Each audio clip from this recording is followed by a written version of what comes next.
Ketika kekuasaan dijadikan alat untuk menindas yang lemah, dan kebenaran ditukar dengan uang, tunggulah karena keadilan dan langit tak pernah tertidur. Di sebuah perumahan elit, seorang satpam bernama Warto terkenal kejam kepada maling kecil. Tapi siapa sangka, diam-diam dia melindungi bandar narkoba dan mafia tanah di komplek itu. Saksikan kisah penuh karma ini, hingga akhir hidupnya yang tragis dan tak terduga.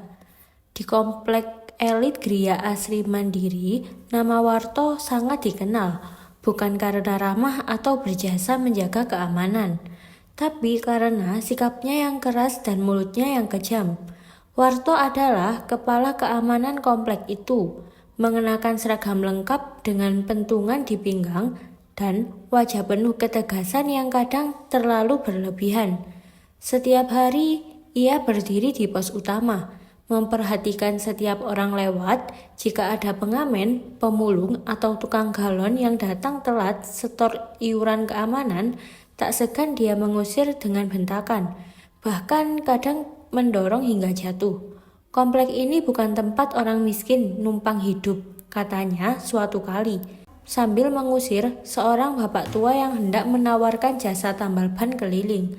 Namun, di balik sikap garangnya terhadap yang lemah, ada sisi gelap yang tak semua orang tahu. Beberapa rumah mewah di Blok G dan Blok H tak pernah diperiksa, padahal warga sering mencium bau mencurigakan, dan mobil-mobil mewah keluar masuk tengah malam. Suatu malam, Warto menangkap seorang anak kecil bernama Dika, 13 tahun, karena kedapatan mencuri sandal bekas di teras rumah kosong. Saat digiring ke pos satpam, anak itu ketakutan, tubuhnya gemetar saat digiring ke pos satpam.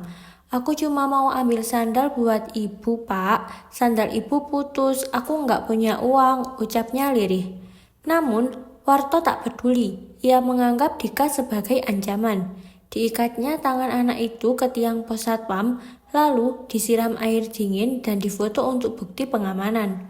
Warga lain menegur, "Pak Warto, itu anak kecil, jangan begitu caranya."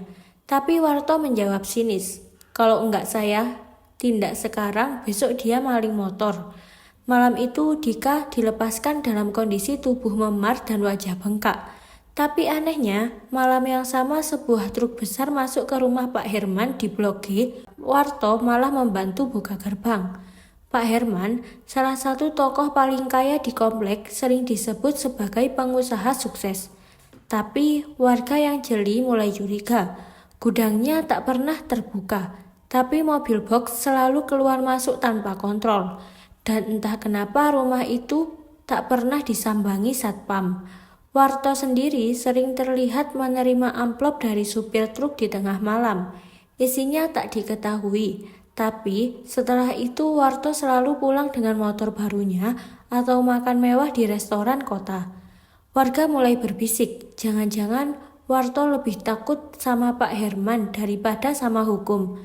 Saat ada warga yang mencoba melapor tentang aktivitas mencurigakan ke RW, Warto langsung mengintervensi. "Biar saya tangani, warga jangan fitnah orang baik." Laporan-laporan itu pun tak pernah sampai ke polisi, semua hilang entah kemana. Datanglah Bu Wening, janda pensiunan guru agama yang baru pindah ke komplek. Ia melihat kejanggalan sejak hari pertama. Terlihat banyak penjagaan berlebihan pada pedagang kecil, tapi tak pernah satupun rumah mewah diperiksa. Suatu sore ia bertanya sopan kepada Warto, "Maaf Pak, kenapa yang disuruh keluar cuma pedagang kecil, sementara mobil besar malah dibiarkan masuk tanpa catatan?" Warto menjawab ketus, "Bu, ibu pendatang, jangan ikut-ikut urusan lama. Di sini semua sudah teratur." Tak hanya itu, seminggu kemudian pagar rumah Bu Wening dilempar telur busuk. Tak ada yang mengaku, tapi ia tahu itu peringatan diam. Namun, Bu Wening tak gentar. Ia mulai mencatat aktivitas mencurigakan dan mengirim email anonim ke pihak berwajib. Tapi sampai berbulan-bulan tak ada hasil. Kebenaran seolah dibungkam uang. Hari itu Dimas, seorang pengamen cilik berusia 10 tahun masuk ke komplek. Ia hanya bernyanyi kecil di taman dekat musola sambil membawa ukulele. Tapi baru menyanyikan satu lagu, Warto datang sambil berteriak. "Siapa suruh masuk sini?" Dimas ketakutan. Ia mundur perlahan, tapi Warto langsung mendorong tubuh mungil itu hingga jatuh. Pentungannya diancung-ancungkan, seolah si anak adalah kriminal besar. "Saya cuma mau ngamen, Pak, buat beli makan." Suara Dimas bergetar, tapi Warto tak peduli. Ia bawa anak itu ke pos disiram air kotor, lalu diusir paksa dengan luka di kaki. Beberapa warga menonton tapi tak berani menolong. Namun, di sudut jalan, Bu Wening melihat semua dengan mata berkaca-kaca. Ia tahu, ini bukan sekedar kekerasan, tapi ketidakadilan sistematis. Dan diam-diam ia sudah menyalakan fitur kamera di HP-nya. Malam itu, setelah kejadian dengan Dimas si pengamen kecil, Bu Wening menonton ulang video diam-diam yang ia rekam. Tangannya gemetar, matanya berkaca. Ia tak menyangka, di tengah masyarakat berpendidikan dan modern, masih ada ketidakadilan sekejam itu. Keesokan harinya, ia menemui Bu Sri, tetangga lama yang sudah tinggal sejak komplek itu dibangun. "Aku juga sering curiga, Mbak," kata Bu Sri. "Tiap malam ada mobil box masuk ke rumah Pak Herman. Tapi Warto enggak pernah catat. Dulu ada petugas sensus masuk, malah diusir, katanya ngerecoki privasi." Malam-malam berikutnya, anak Bu Wening yang bernama Arga, mahasiswa IT, mulai menerbangkan drone kecil di sekitar area belakang rumah Pak Herman. Hasilnya mengejutkan. Ada tumpukan dus mencurigakan, orang bersenjata dan mobil yang keluar tanpa plat nomor. Arga dan Bu Wening menyusun sebuah dokumentasi. Mereka juga menemukan pola transaksi. Setiap ada truk datang, pasti Warto berjaga ketat di gerbang depan dan menolak siapapun masuk. Namun, malam itu berbeda. Sebuah ledakan kecil terdengar dari Blok H. Asap mengepul dari sebuah gudang kosong. Warga panik dan berdatangan. Tapi Warto justru berdiri tegak di depan pagar berteriak, "Jangan dekat-dekat, ini urusan privat." Beberapa warga mendobrak masuk, termasuk Arga. Di dalam gudang terlihat tumpukan kardus berisi obat keras, ilegal, cairan kimia, dan senjata tajam. Beberapa orang berseragam hitam langsung kabur lewat pintu belakang. Warto panik. Ia mencoba menutupi, berteriak-teriak, "Ini hoaks, jangan percaya video-video rekayasa." Tapi semuanya sudah terekam oleh drone dan kamera ponsel warga. Besok paginya, berita ledakan gudang dan temuan barang ilegal tersebar luas. Pihak kepolisian datang dengan membawa surat penggeledahan.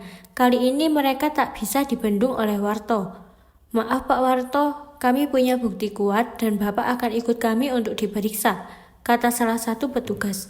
Di pos Satpam ditemukan uang tunai flash disk rekaman CCTV palsu dan bukti transfer dari nama-nama mencurigakan ke rekening Warto. Selama ini ia memang jadi tangan kanan mafia. Warga yang dulu takut padanya kini berkumpul mengancam dengan lantang. "Selama ini kami diam karena takut. Sekarang kami tahu siapa penjahat sesungguhnya." Pak Herman dan beberapa mafia lainnya juga ditangkap malam itu. Warto mendekam di sel tahanan. Ia masih bersikukuh bahwa dirinya hanya menjalankan tugas. Namun satu persatu korban mulai bersaksi. Dika, Dimas, Bu Wening, bahkan Bu Sri. Hakim menjatuhkan hukuman 15 tahun penjara. Tapi azab tak menunggu selama itu. Dalam penjara, Warto mengalami kecelakaan. Wajahnya tersiram air mendidih karena rebutan air mandi. Separuh wajahnya melepuh, matanya nyaris buta. Tubuhnya mengecil, kulitnya kusam, dan suara lantang kini hanya jeritan parau. Beberapa tahun kemudian, Warto bebas dengan kondisi cacat, miskin, dan diasingkan. Ia kembali ke komplek Ria Asri Mandiri, berharap belas kasih dari warga lama, tapi yang ia dapat hanyalah tatapan jijik dan penolakan. Ia tidur di emperan pos jaga yang dulu pernah jadi tahtanya. Di sana, ia termenung tiap malam, ditemani luka dan sesal. Sampai suatu malam, hujan deras, tubuh Warto menggigil. Keesokan paginya, jasadnya ditemukan tak bernyawa. Dengan mata terbuka, menatap pos satpam kosong seolah menunggu penyesalan terakhir yang tak pernah datang. Jangan pernah menyalahgunakan kekuasaan sekecil apapun. Ketika seseorang menjadi penjaga, maka ia harus berlaku adil, melindungi yang lemah dan menegakkan kebenaran tanpa pandang. Warto telah menyalahgunakan seragam dan kuasanya. Ia menindas anak-anak kecil, pengamen, tukang galon, dan pemulung. Tapi ia membiarkan para penjahat besar tumbuh subur di bawah pengawasannya. Dan saat kebenaran terbongkar, semua topeng tak bisa menyelamatkan. Azab datang bukan hanya dari langit, tapi dari hati manusia yang sudah cukup lama menderita. Ingatlah, Tuhan tak pernah tidur, dan keadilan selalu menemukan jalannya, entah cepat atau lambat. Kalau kamu percaya bahwa kebaikan harus lebih berani dari kejahatan, dan bahwa anak kecil pantas dilindungi, bukan disiksa, maka bantu kami sebarkan cerita ini. Jangan lupa like video ini. Tulis komentarmu di bawah tentang keadilan yang kamu harapkan di dunia nyata, dan subscribe untuk kisah-kisah inspiratif dan menyentuh lainnya. Karena kadang sebuah cerita bisa membuka mata dan menyentuh hati. Sampai jumpa di cerita selanjutnya.